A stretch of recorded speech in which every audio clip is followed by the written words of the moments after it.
Pessoal, então vamos falar sobre análise de projetos de sistemas pelo método lugar das raízes, tá? Então, começando, a gente tem então primeiro como fazer a abordagem, né, utilizando o método lugar das raízes para o projeto de sistemas de controle, tá? Sempre que a gente vai fazer a construção então de um sistema de controle, uma modificação adequada na dinâmica da planta pode ser uma maneira mais simples de atender às especificações que a gente precisa, né, as especificações de desempenho. Ou seja, tempo de subida, máximo overshooting, tempo de pico, tempo de acomodação, né? Então, se a gente às vezes mexer na planta, fica melhor. Quando isso não é possível, ou seja, quando a gente não consegue fazer essa situação, quando a gente não consegue mexer, a gente precisa então usar um controlador para poder fazer essa condição, certo? Então, quem que a gente consegue mexer? Então, no controlador. A planta é fixa, então nós vamos mexer e vamos colocar um controlador.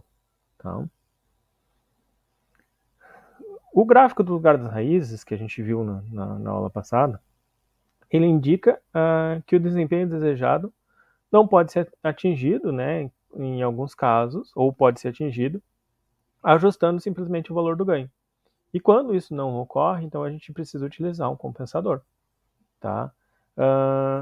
Alguns casos, né, a gente tem um ponto em que a gente não consegue mexer e o sistema está instável e a gente tem que resolver essa situação. Não só alterar o ganho, ou seja, não só colocar o ganho, mas também ajustar, modificar a posição dos polos para que a gente possa chegar no desempenho que a gente gostaria, né? E trazer esse sistema para a parte estável, né? Do processo. Então a gente faz essa modificação, tá? E remodela então o nosso lugar das raízes para atender essas especificações de desempenho, certo? Daí. E aí entra, então, como eu já tinha falado anteriormente, entra a ideia de a gente utilizar um compensador para isso, tá? A compensação do sistema, então, ela fica reduzida ao projeto de um filtro, cujas características tendem a compensar as características indesejáveis e inalteráveis da nossa planta. Tá? O projeto, utilizando o método lugar das raízes, então, se baseia na modificação do lugar das raízes do meu sistema, por acréscimo de polos e zeros à função de transferência de malha aberta do sistema, forçando o lugar das raízes a passar pelos polos de malha fechada que a gente deseja. Ou seja, eu vou fazer uma modificação no gráfico dos lugares das raízes, levando para aquele ponto específico que eu quero do meu desempenho o meu gráfico. Tá? A característica, então, pelo método do lugar das raízes, o projeto no lugar das raízes, se baseia no pressuposto que o sistema de malha fechada tem um par de polos dominantes, né, de malha fechada, que atende àquela condição, ou seja, então, usando essa modificação, usando o compensador para fazer essa condição. E os polos e zeros, né, o efeito deles não vai alterar a, a característica ou a natureza física do meu sistema. Né? Só vamos ajustar os parâmetros para aquilo que a gente gostaria, para a nossa necessidade, certo? Então, sempre que o primeiro passo que a gente coloca é aquilo que a gente fez, que a primeira análise sempre que a gente fez quando estudou lugar das raízes. Primeiro eu tento modificar só o ganho para ajustar o meu sistema. Se eu não consigo, ou seja, não tenho nenhum ganho, ou o lugar das raízes não passa pelo polo desejado, aí sim a gente precisa utilizar um compensador, tá? Os efeitos da mudança do gráfico, né, ele pode ser determinado pela localização dos polos que vão remodelar o lugar das raízes conforme a gente deseja. Tá? A essência, então, é a gente modificar o lugar das raízes para levar para a posição que a gente quer, para a posição desejada que a gente tá querendo. Certo? Se a gente pegar aqui, então, dois modelos, né? As figuras mostram como comumente se são utilizados nos sistemas de controle com realimentação a compensação. Tá? A gente tem aqui essa em que ela é em série e aqui em que ela é em paralelo, ou cascata, né? Aqui pode ser chamada de cascata também. O mais comumente se utilizado é a gente utilizar ele em cascata. Então, tem o controlador, vezes a minha planta, né? E na realimentação, o HDS ou sensor. E aqui eu tenho, daí, o meu compensador, tem posso ter a planta aqui e aqui um ganho, né, utilizado, e aqui a compensação, certo? São dois modelos que a gente pode ter. A gente vai estudar, vai focar nesse modelo aqui, tá?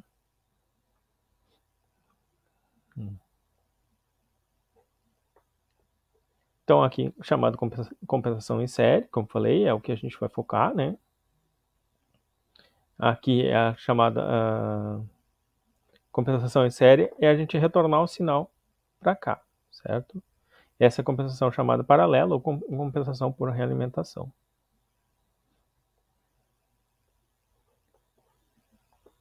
Normalmente, então, a compensação se reduz a gente, então, ao projeto do compensador adequado para a gente chegar nessa condição.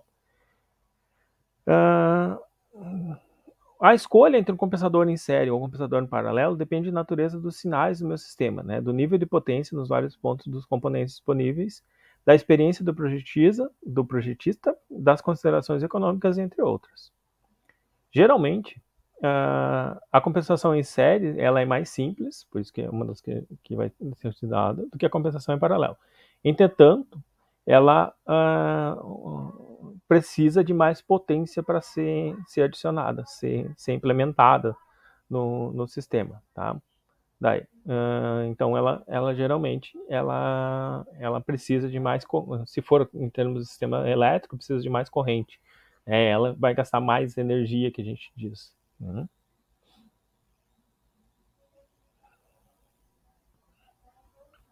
Geralmente, o número de componentes na paralela vai ser menor que um componentes em série, tá?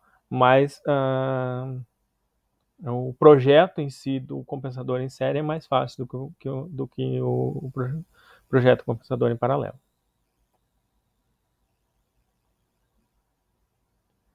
A gente, então, deve implementar, né, quando for fazer, mas no nosso caso aqui a gente só vai estudar a teoria, fazer, então, o compensador conforme está sendo colocado, tá?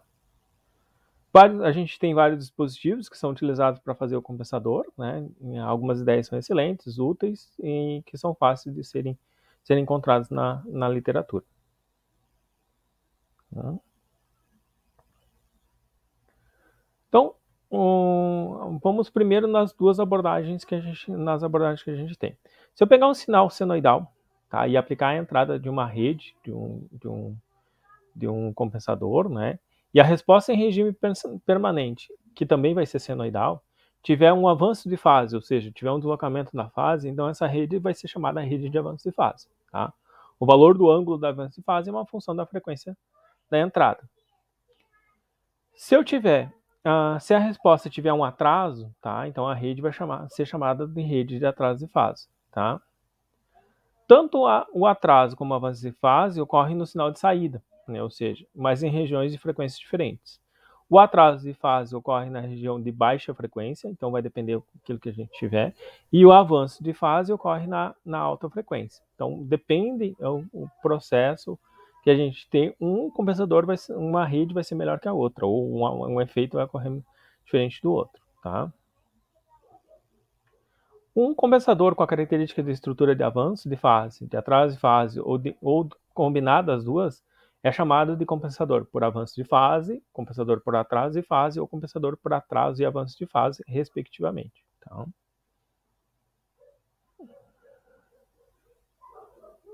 o compensador por avanço de fase, né, compensador por avanço de fase, atraso de fase e atraso e avanço de fase, eles são muito utilizados no processo, tá? Eles são também, podem ser dispositivos eletrônicos, como circuitos codificadores operacionais, ou redes RC, ou seja, resistor capacitor, amortecedor mola, tá? Pode ser uma rede RC do tipo pneumática, do tipo hidráulica, ou uma combinação de vários tipos com amplificadores, tá? Então a gente pode ter essas várias condições. Em série, geralmente são avanço de fase, atraso e avanço de fase. Então, quando eu coloco um compensador, tá? Sempre uma coisa que é importante, quando a gente faz um projeto de um compensador, o resultado final não é único, ou seja, não necessariamente o compensador que eu projetei vai ser igual ao compensador do projetista B, certo? Eu posso ter diferenças entre eles. O que nos interessa é que quando eu chegar no processo, o meu compensador leve o meu polo para aquela posição, ou seja, atinja o meu objetivo, certo? A função, quando eu coloco um polo em malha aberta, né, numa função, ele tem o efeito de deslocar o lugar das raízes para a direita, tá, tendendo a diminuir a estabilidade relativa do meu sistema e fazendo então com que a acomodação da minha resposta seja mais lenta, tá? Então ele mostra aqui o efeito, né? Então aqui eu não tinha um polo, aqui eu tenho dois polos e aqui eu tenho o terceiro polo, certo? Então o que aconteceu? Esse polo aqui fez esse efeito na minha condição, certo? Então fez esse efeito no meu gráfico do lugar das raízes. Ele sozinho é assim, os dois sozinhos são assim, e eles combinados acontece isso aqui, tá? A adição do zero na função de transferência tem o efeito de deslocar os lugares das raízes para a esquerda, ou seja, então para que eu possa fazer uma compensação em que eu possa trazer, eu preciso ter um zero. Né? Porque se eu só colocar um polo, o que eu vou colocar? Eu vou tender ele a tornar ele um sistema instável. Então, o polo zero para puxar esse meu lugar das raízes para o lado esquerdo. Tá? Na prática, quando eu coloco um zero na função, eu estou fazendo um controle derivativo no meu sistema. Tá? E esse controle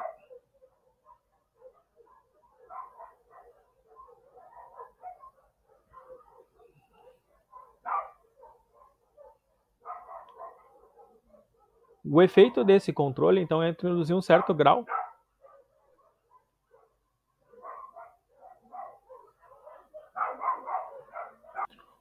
O efeito desse controle, então, é introduzir um certo grau de antecipação no meu sistema, tá? E aumentar a velocidade da minha resposta transitória. Aí. Então, aqui está o efeito do zero.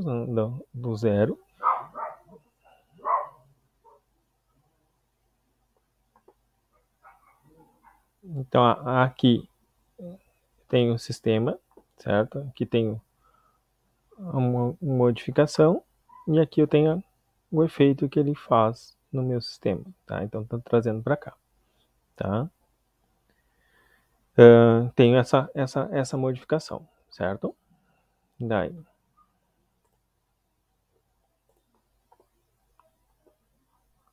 O método do lugar das raízes, né, é muito eficiente quando a gente tem as especificações do meu sistema dadas em termos de grandezas no domínio do tempo, tá? Como coeficiente de amortecimento, frequência natural não amortecida, máximo sobre sinal, tempo de subida ou tempo de acomodação.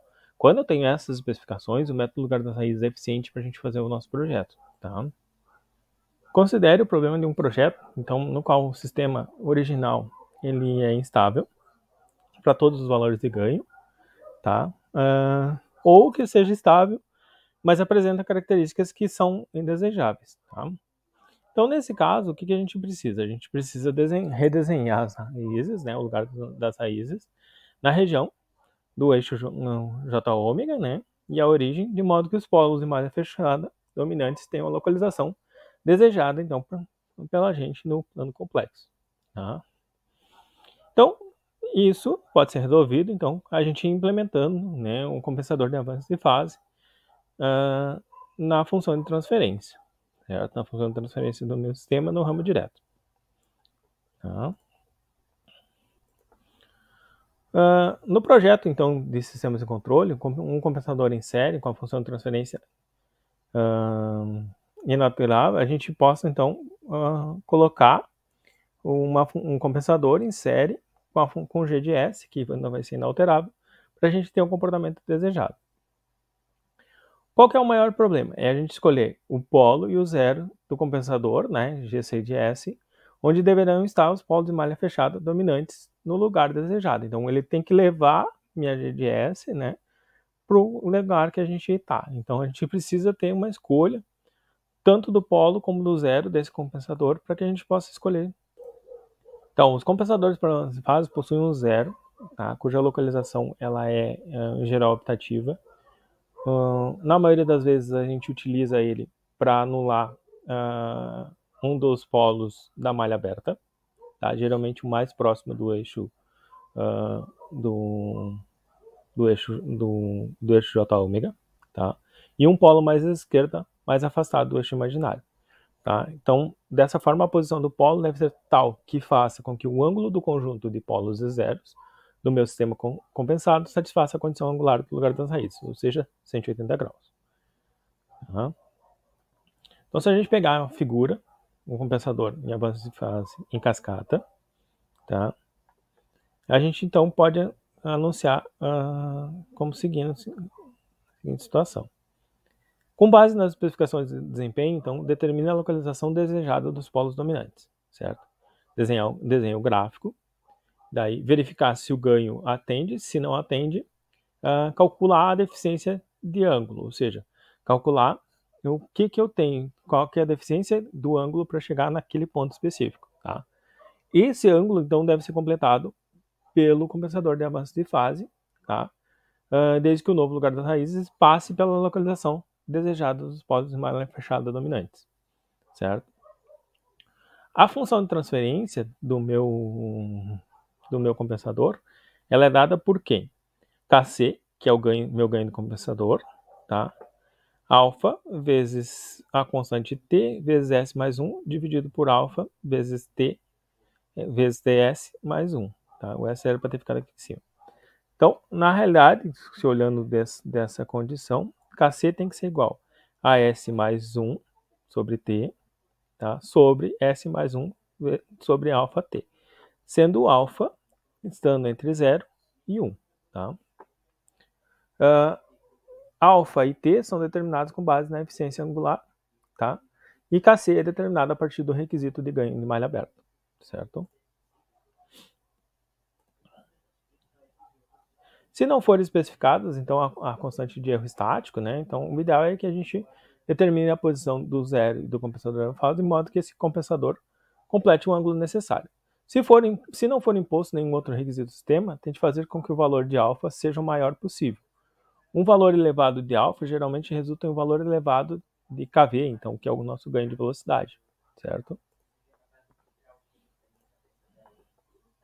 Depois, então, no quinto passo, determinar o ganho do compensador, certo? Daí a gente tem o meu compensador montado e podemos colocar e verificar o sistema, certo?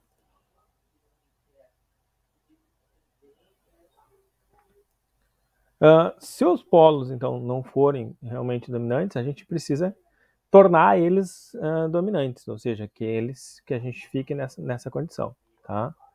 A importância da localização ou da nossa condição vai depender do meu compensador. Na maioria das vezes, a mudança com o compensador resolve o problema, tá? Mas a gente precisa estar se preocupando com isso. Em alguns casos, a gente tem que verificar se a nossa resposta está adequada, está atendendo os nossos requisitos, certo? Vou pegar um exemplo aqui. Então, eu tenho um sistema de malha fechada, tá? G de S. A função de transferência, então, ramo direto, ou nossa função de transferência em malha aberta, é 10 sobre S mais 1. Tá? Aqui, então, está o nosso gráfico do lugar das raízes dela. Ela tem uma raiz na origem e uma raiz em menos 1. Certo? Em malha fechada, então, ele vai ser quem? CDS sobre RDS vai ser 10, fazendo a nossa realimentação, 10s ao quadrado mais s mais 10. O que vai nos dar, então, os dois polos, né? Ou seja, o polo dominante em menos 0,5 mais j 3,125. Tá? A equação característica nesse formato, a gente vai ter a frequência natural igual a raiz de 10, 3,1623. Fator de amortecimento, calculado aqui, então 0,15811.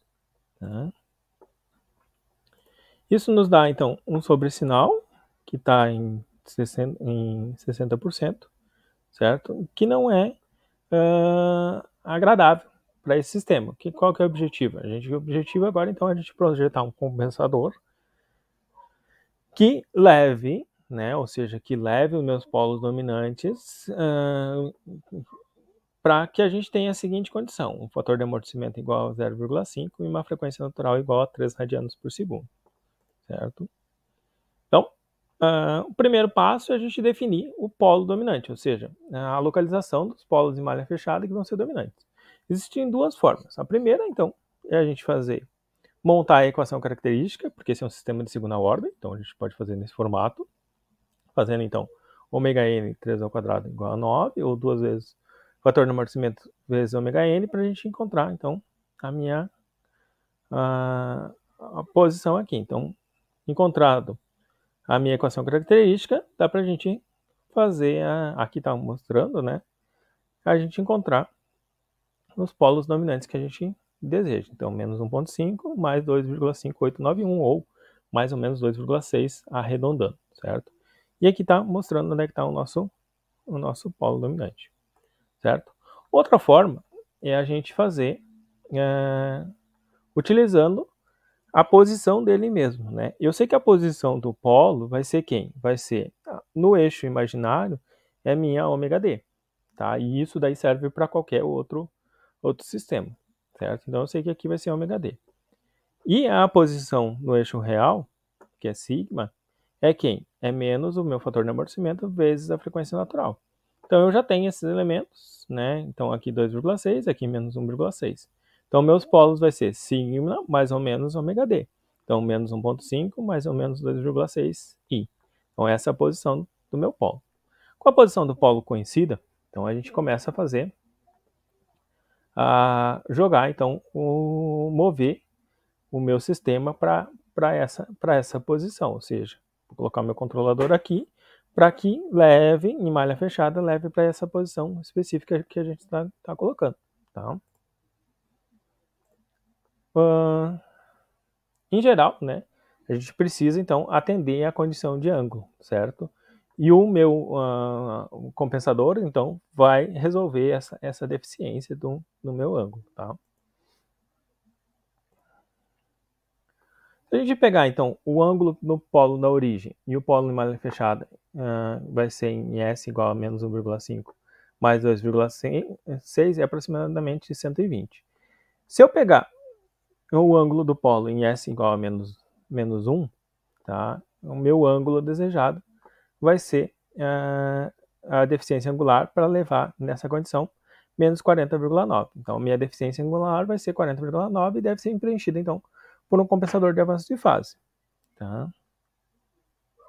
Se eu pegar, na realidade agora, e determinar que o meu compensador de avanço de fase, que o zero dele fique em menos 1, ou seja, que eu colocar o zero do meu compensador em menos 1, eu anulo o polo em menos 1. Ou seja, eu cancelo esse polo em menos 1, que vai ser o polo mais próximo do meu eixo J ômega.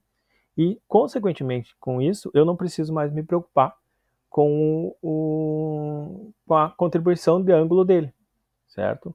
Aí eu vou estar calculando, né, com ele cancelado, minha deficiência de ângulo, ela vai ser igual ao ângulo que está sendo formado entre o polo desejado e a origem, nesse caso, porque o outro polo que restou foi o da origem, né? Então eu tenho um ângulo de 60,02 graus. Então, se eu fizer a deficiência de ângulo, que é o 180 menos o 60,02, vai me dar um ângulo de 119,8 graus. Então, o que acontece? Eu preciso resolver essa deficiência com o meu polo, polo do meu sistema, ou seja, eu preciso levar resolver essa deficiência com o meu polo. Como que eu resolvo? Eu pego a frequência natural amortecida do polo, né, ou seja, a minha parte imaginária do meu polo, dividido pela tangente da deficiência de ângulo que eu tenho. Então, eu tenho uma deficiência de ângulo de 119,8. Vai me dar um valor de x igual a 1,5. O meu polo vai ser quem? Vai ser o meu x menos o meu sigma. Aqui está um alfa, mas é o sigma aqui, tá? E vai ser quem? Vai ser 1,5 menos 1,5, que é a posição real do meu polo, né? Então, do meu polo dominante, né? Então, eu preciso agora que o polo do meu compensador seja igual a 3, certo?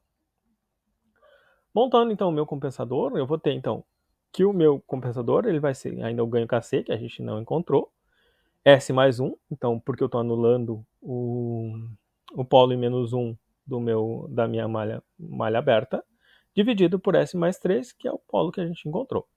Próximo passo, então, é a gente encontrar o ganho KC. O ganho KC, então, eu pego, multiplico, inverto o meu compensador e inverto a minha G de S. Tá? Levo S pro valor do polo dominante, tá? Então substituo S pelo valor do polo dominante e calculo o módulo dessa condição. Isso vai me dar 0,9, perdão, certo? Então agora eu tenho o meu compensador, né? O meu GC de C é projetado, então 0,9 vezes S mais 1 sobre S mais 3. A gente vai levar ele, então, para a minha função. Então, o que eu vou fazer? Vou pegar o meu compensador, multiplicar pela minha função g de s. Então, eu vou ter que a minha função vai ser 9s mais 1 sobre s ao cubo mais 4s mais 12s. Tá? Minha T1 de s, ou seja, minha função em malha fechada, vai ser quem? Vai ser, então, o feedback dessa função, né? Ou seja, 9 vezes s mais 1 sobre s ao cubo mais 4s mais 12s mais 9. O que a gente pode ver aqui no gráfico? Que houve uma diminuição, então, do overshooting e uma pequena variação na minha frequência natural, porque ela é 3, alguma coisa e a gente agora levou para 3 e pouquinho, certo? Daí. A referência para essa apresentação é o Paulo Maia e o Ogata, ok?